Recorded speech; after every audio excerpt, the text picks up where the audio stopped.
edge of what looked like a large pile of ash.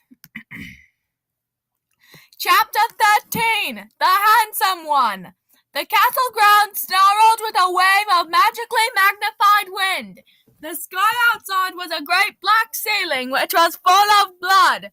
The only sounds drifting from Hagrid's hut were the disdainful shrieks of his own furniture. Magic.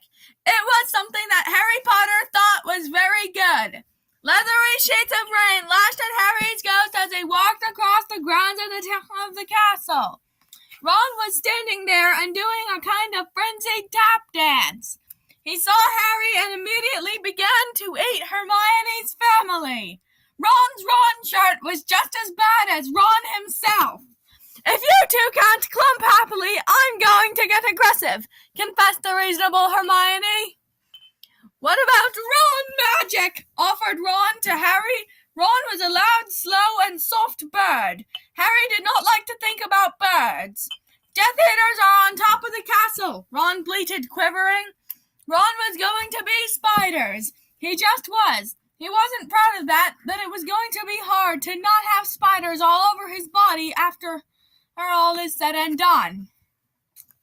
"Look," said Hermione. "Obviously there are loads of Death Eaters in the castle. Let's listen in on their meetings." The three complete friends zapped onto the landing outside at the door to the castle roof. They almost legged it, but witches are not climbing. Ron looked at the doorknob and then looked at Hermione with searing pain. "I think it's closed," he noticed. "Locked," said Mr. Staircase, the shabby-robed ghost. They locked the door, screaming about how closed it was, and asking it to be replaced with a small orb. The password was "Beef Women!" Hermione cried. Ron, Harry, and Hermione quietly stood behind a circle of Death Eaters who looked bad. "I think it's okay if you lock me," said one Death Eater. Thank you very much," replied the other. The first Death Eater confidently leaned forward to plant a kiss on his cheek. "Oh, well done," said the second as his friend stepped back again. All the other Death Eaters clapped politely. Then they all took a few minutes to go over the plan to get rid of Harry's magic. The Handsome One. Harry could tell that Voldemort was standing right behind him. He felt a great overreaction. Harry tore his eyes from his head and threw them into the forest. Voldemort raised his eyebrows at Harry, who could not see anything at the moment. "Voldemort, you're a very bad and mean wizard," Harry savagely said. Hermione nodded encouragingly. The tall Death Eater was wearing a shirt that said, "Hermione has forgotten how to dance." So Hermione dipped his face in mud. Ron threw a wand at Voldemort, and everybody applauded. Ron smiled. Ron reached for his wand slowly. "Ron's the handsome one," muttered Harry as he reluctantly reached for his.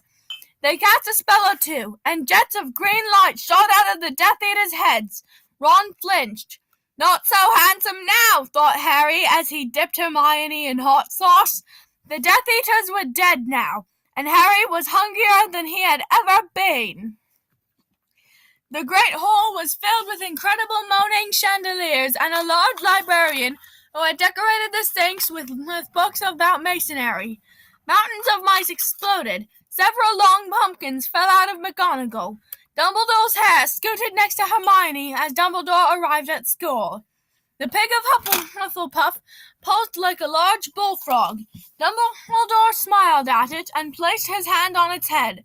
"You are Hagrid now." "We're the only people who matter. He's never going to get rid of us," Harry, Hermione, and Ron said in chorus. The floor of the castle seemed like a large pile of magic.